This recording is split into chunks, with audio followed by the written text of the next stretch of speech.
Russell's viper বা চন্দ্রপোড়া সাপ কামড়ালে মানুষের মধ্যে একটা উদ্বেগের সৃষ্টি হয়, মানুষ খুব চিন্তার মধ্যে পড়ে যান। আর আজকে আমরা মূলত তিনটে তথ্য আপনাদেরকে দেব। প্রথমটা হলো চন্দ্রপোড়া সাপ কামড়ানো আর অন্য সাপ কামড়ানোর মধ্যে মেন পার্থক্যটা কোথায়। 2 নাম্বার হলো রাসেলস ভাইপার যদি আপনাকে কামড়ায় তাহলে ঠিক কি কি সমস্যা তৈরি হয়। আর 3 নাম্বার হলো যে এই সাপ কামড়ালে আপনাদের ঠিক কি কি করণীয়। নমস্কার, আজকে আমরা রাসেলস ভাইপার অর্থাৎ চন্দ্রপোড়া সাপ সম্বন্ধে বেশ কিছু গুরুত্বপূর্ণ তথ্য আপনাদেরকে বলবো। দেখুন বন্ধুরা, যেগুলো বিষধর সাপ রয়েছে তাদের মধ্যে মূলত 3টে গ্রুপ রয়েছে। কিছু সাপ আছে যারা কিনা নার্ভের সমস্যা তৈরি করে, কিছু সাপ রয়েছে যারা রক্তের সমস্যা তৈরি করে, আর কিছু সাপ রয়েছে যারা মাসেল বা পেশির সমস্যা তৈরি করে। আর এই রাসেলস ভাইপার অর্থাৎ চন্দ্রপোড়া সাপ সেটা কিন্তু রক্তের বিভিন্ন রকমের সমস্যা কিন্তু তৈরি করবে। আপনাদেরকে জানিয়ে রাখি যে এই চন্দ্রপোড়া সাপ যদি আপনাদেরকে কামড়ে দেয় সেক্ষেত্রে ঠিক কি কি লক্ষণগুলো প্রকাশ পাবে। যেখানে কামড়েছে সেই জায়গাটাতে কিন্তু ফুলে যাবে, অর্থাৎ পায়ে বা হাতে যেখানেই কামড়াক না কেন সেই জায়গাটাতে কিন্তু বেশ ভালো রকমের ফুলে যাবে এবং সেখানে ব্যথা যন্ত্রণা করবে এবং আস্তে আস্তে করে ফোলাটা কিন্তু বাড়তেই থাকবে। অর্থাৎ দেখা গেল পায়ের নিচের অংশে কামড়েছে, তাহলে দেখবেন আস্তে আস্তে করে পায়ের উপরের অংশটাও কিন্তু ফুলে যাচ্ছে এবং ব্যথা বেশি পরিমাণে হচ্ছে। আপনাদের বমি বা বমি বমি ভাব হতে পারে।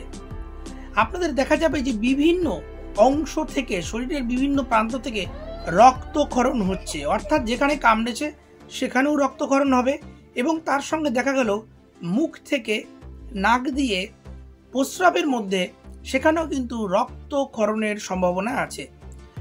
যদি কোনো ব্যক্তি বমি করে সেই বমির মধ্যেও কিন্তু রক্ত দেখা যেতে পারে, যেটা কিনা আমরা বলি হেমাটেমেসিস। তো শরীরের বিভিন্ন প্রান্তে কিন্তু রক্তক্ষরণ হতে পারে। হঠাৎ করে দেখা গেল প্রেশারটা কমে গেল, অর্থাৎ যেটাকে আমরা বলি হাইপোটেনশন হয়ে যাওয়া। এর সঙ্গে দেখা যাবে যে আপনাদের কোমরের দুপাশে পেছনের দিকে আপনাদের ব্যথা যন্ত্রণা করছে, প্রস্রাবটা কমে যাচ্ছে, অথবা দেখা গেল যে প্রস্রাবটা বন্ধই হয়ে গেল। হ্যাঁ, আর এই লক্ষণগুলো কিন্তু খুব গুরুত্বপূর্ণ। এই প্রস্রাব রিলেটেড যে লক্ষণগুলো আমি বললাম সেগুলো কিন্তু খুব গুরুত্বপূর্ণ, কারণ এইগুলো কিন্তু ইন্ডিকেট করবে যে আস্তে আস্তে করে কিডনিটা ফেল হয়ে যাচ্ছে। তো বেশ কিছু লক্ষণ আমি আপনাদেরকে বললাম।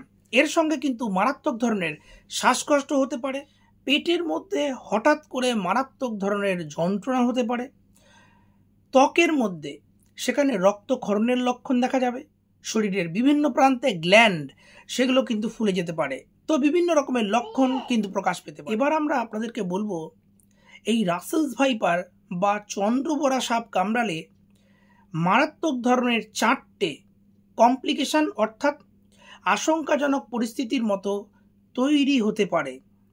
তার মধ্যে প্রথমেই আমি যেটা বলবো যে অ্যাকিউট কিডনি ইনজুরি, অর্থাৎ কিডনির মারাত্মক ধরনের সমস্যা তৈরি হয়। প্রথমে দেখা যায় যে কোমরের দুপাশে পেছনের দিকে সেখানে কিন্তু যন্ত্রণা হবে এবং তারপর দেখা যাবে যে প্রস্রাবটা কমে যাচ্ছে এবং তারপরে দেখা যাবে যে প্রস্রাবটা বন্ধই হয়ে গেল। প্রস্রাবের মধ্যে রক্তক্ষরণ হতে পারে, অর্থাৎ লাল রঙের প্রস্রাব হতে পারে। এর সঙ্গে প্রস্রাবের মধ্যে দিয়ে শরীর থেকে প্রোটিনটা কিন্তু বেরিয়ে যাবে। যদি আমরা কিডনির পরীক্ষা করি সেক্ষেত্রে দেখা যাবে যে ইউরিয়া এবং ক্রিয়েটিনিন সেটা কিন্তু স্বাভাবিকের তুলনায় অনেকটা বেড়ে গেছে এবং পটাশিয়াম সেটাও কিন্তু স্বাভাবিকের তুলনায় অনেকটা বেড়ে গেছে। তো কিডনি ফেল হয়ে যাবে আলটিমেটলি।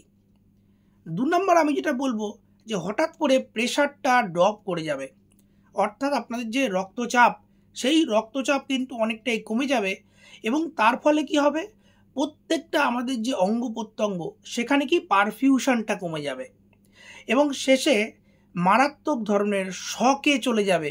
3 নম্বর আমি যেটা বলবো যে পিটুইটারি গ্ল্যান্ডের সমস্যা, যেটাকে আমরা বলি পিটুইটারি ইনসাফিসিয়েন্সি। তো এর ফলে মহিলাদের ক্ষেত্রে দেখা গেল যে মাসিক সম্পূর্ণ রকমভাবে বন্ধ হয়ে গেল, তাদের আর মেনস্ট্রুয়েশন হচ্ছে না, তো সেটা কিন্তু সম্পূর্ণ বন্ধ হয়ে যেতে পারে। আর 3 নম্বর আমি বলবো যে চোখের চারপাশটা ফুলে যাবে, গলার পাশে ফুলে যাবে, চোখের মধ্যে রক্তক্ষরণ এই সমস্যা কিন্তু হতে পারে এবং তার সঙ্গে মারাত্মক ধরনের শ্বাসকষ্ট হতে পারে। এছাড়াও যদি মাথার মধ্যে কারো রক্তক্ষরণ হয় সেক্ষেত্রে কিন্তু হেমোরেজ হবে এবং বিভিন্ন রকমের নিউরোলজিক্যাল সমস্যাও কিন্তু দেখা দিতে পারে। তো রাসেলস ভাইপার বা চন্দ্রবোরা সাপ যদি কামড়ায় মূলত এই সমস্যাগুলো প্রকাশ পেতে পারে। এবার আমরা আপনাদেরকে বলবো যদি কাউকে রাসেলস ভাইপার কামড়ে দেয় তাহলে তার ঠিক কী কী করণীয়। দেখুন, এক্ষেত্রে একটা নিউমোনিক রয়েছে, ডু ইট রাইট, অর্থাৎ RIGHT। আর প্রথমেই কি বলতে হবে, আর হচ্ছে রিঅ্যাসিউরেন্স, অর্থাৎ তাকে প্যানিক তিনি যেন না করেন সেটা কিন্তু বোঝাতে হবে। তিনি যেন হঠাৎ করে প্রচুর চিন্তা দুশ্চিন্তার মধ্যে পড়ে না যান, কারণ সেক্ষেত্রে দেখা যাবে প্যানিকেই কিন্তু হার্ট অ্যাটাক হয়ে যায়। আবার বেশি পরিমাণে প্যানিক করলে কি হবে, হৃৎপিণ্ডের গতি বেড়ে যাবে, তার ফলে ভেনমটা খুব দ্রুত শরীরের বিভিন্ন প্রান্তে ছড়িয়ে যাবে।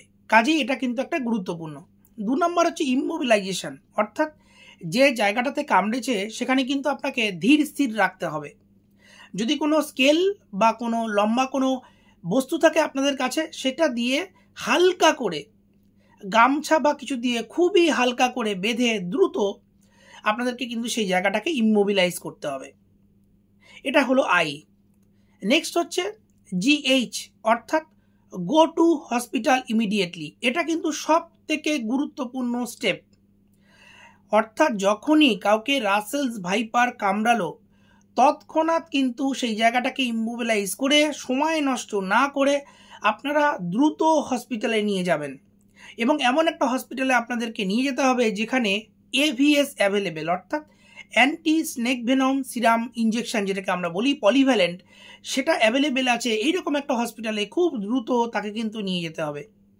এবং এই রাস্তাতে যেতে যেতে আপনাদের যদি কোনো লক্ষণ অ্যাডিশনাল প্রকাশ পায় সেটাও কিন্তু চিকিৎসকদের কাছে গিয়ে আপনাদেরকে জানাতে হবে। এবার আপনাদেরকে বলি, এই যে রাসেলস ভাইপার নিয়ে যে আমরা বলছি যে বেশি উদ্বেগের কারণ, তার অন্যতম গুরুত্বপূর্ণ কয়েকটা পয়েন্ট আপনাদেরকে বলবো। একটা হচ্ছে, দেখুন বেশিরভাগ যারা বিষধর সাপ তাদেরকে কামড়ালে দেখা যায় যে এই যে আমরা AVS অর্থাৎ polyvalent anti snake venom serum ইঞ্জেকশনের কথা বলছি, দেখা গেল কারো ক্ষেত্রে 10 ভায়াল, কারো ক্ষেত্রে 20 ভায়াল ইঞ্জেকশন দিলেই উন্নতি হয়। কিন্তু এই রাসেলস ভাইপারের ক্ষেত্রে দেখা গেছে যে টোটাল 30 ভায়াল ইঞ্জেকশন দিতে হচ্ছে। তো এটা একটা গুরুত্বপূর্ণ ইস্যু। 2 নম্বর হচ্ছে, যে জায়গাটাতে কামড়াচ্ছে সেখানে অনেক সময় দেখা যায় যে ওই জায়গাটা পচন ধরে গেল, অর্থাৎ এমনভাবে ওখানটাতে মানে বিষটা চারদিকে ছড়িয়ে পড়েছে এবং ওই টিস্যুগুলো এমনভাবে ড্যামেজ করেছে, নেক্রোসিস হয়ে গেল, যে ওই জায়গাটাকে কেটেই বাদ দিয়ে দিতে হলো, এরকম হয়ে যাওয়ার সম্ভাবনা রয়েছে। আর তার সঙ্গে যারা ভুল করে টুর্নিকেট বেঁধে দিচ্ছেন, মানে একটু শক্ত বাঁধন টাইপের বেঁধে দিচ্ছেন, সেটা কিন্তু এই যে নেক্রোসিস পচন ধরে যাওয়া সেটাকে কিন্তু আরও বেশি ত্বরান্বিত করবে।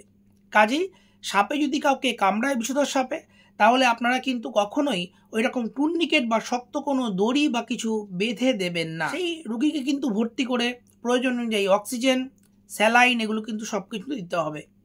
রাসেলস ভাইপারের ক্ষেত্রে যেটা গুরুত্বপূর্ণ, আমি আগেই আপনাদেরকে বলছিলাম যে পেশেন্ট শকে চলে যায়, ব্লাড প্রেশারটা কমে যায়, কাজেই সেই অনুযায়ী আমাদেরকে কিন্তু ইন্ট্রাভেনাস ফ্লুইডটা, বোলাস বা অ্যাডজাস্টমেন্ট এগুলো সব কিন্তু করতে হবে। নেক্সট হচ্ছে, যদি কোনো কারণে দেখা যায় যে রেনাল ফেল হয়ে গেছে, অর্থাৎ কিডনিটা ফেলিওর হয়ে গেছে, সেক্ষেত্রে কিন্তু ডায়ালিসিস করতে হতে পারে। আপনাদেরকে আমি পরিষ্কার যেটা জানাচ্ছি, অনেকেই জিজ্ঞেস করেন যে কতক্ষণের মধ্যে এই AVS বা পলিভ্যালেন্ট AVSটা দিলে রুগী সুস্থ হতে পারে। আপনাদেরকে পরিষ্কার যেটা জানিয়ে রাখি, যদি আপনি খুব দ্রুততার সঙ্গে 1 থেকে 2 ঘন্টার মধ্যে হসপিটালে গিয়েও যদি এই AVS ইঞ্জেকশনটা দিতে সক্ষম হন, সেক্ষেত্রেও কিন্তু কিডনি ফেল হয়ে যাওয়ার সম্ভাবনা আছে।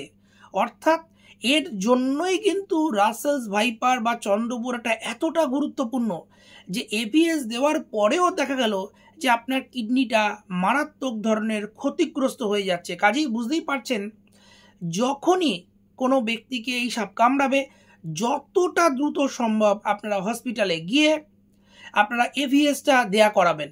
AVS দিলে ডেফিনেটলি আপনি কিছুটা হলেও সুরক্ষিত থাকবেন, কিন্তু তার মানে এটা গ্যারান্টি নয় যে আপনাদের কিডনিটা ক্ষতিগ্রস্ত হবে না। এভিএস দেওয়ার পরেও কিন্তু আপনাদের কিডনি ক্ষতিগ্রস্ত হতে পারে, পিটুইটারির সমস্যা হতে পারে, যেটা আমরা বলছিলাম পিটুইটারি ইনসাফিসিয়েন্সি, লোকাল যে এরিয়াটা যেখানে কামড়েছে সেখান থেকে রক্তক্ষরণ হতে পারে এবং জায়গাটা পচন ধরে আলটিমেটলি সেই জায়গাটাকে অ্যাম্পুটেশন অর্থাৎ কেটে বাদ দেওয়া পর্যন্ত করতে হতে পারে।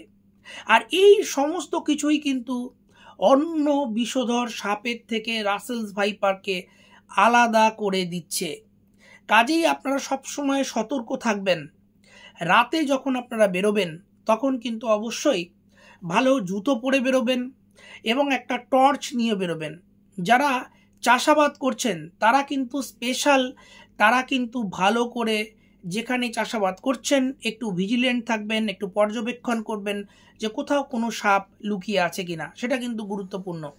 অনেক সময় এমনভাবে সাপগুলো থাকে যে হঠাৎ করে চিনতেও পারা যায় না এবং এরা খুব দ্রুততার সঙ্গে সাডেনলি হঠাৎ করে এমনভাবে কামড়ে দেবে আপনি বুঝতেও পারবেন না। তো এদিক থেকে আপনাকে কিন্তু একটু সতর্ক থাকতে হবে বন্ধুরা। অনেকেই প্রশ্ন জিজ্ঞেস করে থাকেন যে রাসেলস ভাইপার কামড়েছে, ঠিক কী করে তারা বুঝতে পারবেন যে কিডনিটাও ধরে যাচ্ছে? তার বোঝার প্রথমের দিকে যে লক্ষণটা প্রকাশ পাবে, কোমরের দুপাশে পেছনের দিকে দেখবেন যে যন্ত্রণা শুরু হয়ে গেছে, প্রস্রাবটা আস্তে আস্তে করে কমে যাচ্ছে, প্রস্রাবের মধ্যে রক্তক্ষরণ, লাল ভাব, দেখা গেল অ্যালবুমিন বেরোচ্ছে, যেটাকে আমরা বলি অ্যালবুমিন ইউরিয়া, সেটা পরীক্ষার মাধ্যমে আমাদেরকে বুঝতে হবে। ইউরিয়া ক্রিয়েটিনিন, রক্ত পরীক্ষা করলে ইউরিয়া ক্রিয়েটিনিন সেটা কিন্তু অনেকটাই স্বাভাবিকের তুলনায় বেশি পাওয়া যাবে। হাইপার ক্যালিমিয়া অর্থাৎ পটাশিয়াম যেটা, সেটা অনেকটা বেড়ে যাবে, প্রস্রাব সম্পূর্ণ আপনাদের বন্ধ হয়ে যাবে। তো এই লক্ষণগুলো দেখলে বোঝা যাবে যে আপনাদের কিডনি ফেল হয়ে যাচ্ছে, কিডনিটা আক্রান্ত হয়েছে। সেক্ষেত্রে কিন্তু এমন একটা সেট আপ অর্থাৎ এমন একটা হসপিটালে আপনাদেরকে ভর্তি করতে হবে, টারশিয়ারি হসপিটাল, যেখানে ডায়ালিসিসের সুবিধা আছে। রাসেলস ভাইপার যাদেরকে কামড়াচ্ছে তাদের ক্ষেত্রে কিন্তু অনেকের ক্ষেত্রে দেখা যায় যে একবারে মারাত্মক ধরনের পরিণতি, সেটা কয়েক ঘন্টার মধ্যেও হতে পারে, আবার কয়েক দিনের মধ্যেও হতে পারে। অনেক মানুষ এমন আছেন যাদেরকে বাঁচানোও যায় না, আবার এমন কিছু মানুষ আছেন যাদের লং টার্ম অর্থাৎ বছরের পর বছর এমন কিছু কমপ্লিকেশান বা সমস্যা রয়ে গেল যেগুলো বছরের পর বছর রয়ে যেতে পারে। কাজেই আপনাদের নিজেদেরকে কিন্তু সুরক্ষিত রাখা, আপনারা ওঝা এই জাতীয় বা ঝাড়ফুঁক যারা করছে তাদের কাছে একেবারে আপনারা যাবেন না। সেটা রাসেলস ভাইপার কেন, যে কোনো সাপ কামড়ালেই আপনারা কোনো ওঝা বা ঝাড়ফুঁক বা হোম রেমিডি, অনেকে ভাবেন যে বাড়িতে কিছু চিকিৎসা করি, এই হোম রেমিডির উপর বিশ্বাস একেবারে রাখবেন না, সরাসরি হসপিটাল। অনেকে আবার করেন যে স্থানীয় একজন চিকিৎসকের কাছে নিয়ে যান তাদের চেম্বারে, সেটাও কিন্তু করলে হবে না। সরাসরি হসপিটালে নিয়ে যাওয়া সেটাই সব থেকে গুরুত্বপূর্ণ। প্রয়োজন হলে অ্যাম্বুলেন্সে করে নিয়ে যেতে হবে, মোটর অ্যাম্বুলেন্স বা মোটর বাইক অ্যাম্বুলেন্স, সেটা করেও কিন্তু নিয়ে যেতে হতে পারে। কাজে আজকে আমাদের ভিডিওটা কেমন লাগলো আপনারা অবশ্যই আমাদের কমেন্ট সেকশানে জানান। রাসেলস ভাইপার সম্বন্ধে যদি আপনাদের কোনো জিজ্ঞাসা থাকে সেক্ষেত্রে আমাদের কিন্তু কমেন্ট সেকশানে আমাদেরকে প্রশ্ন করতে পারেন। আর আমাদের এই ভিডিওটা অবশ্যই লাইক, কমেন্ট, শেয়ার করে দেবেন, আমাদের চ্যানেলটা অবশ্যই সাবস্ক্রাইব করে দেবেন। নমস্কার বন্ধুরা।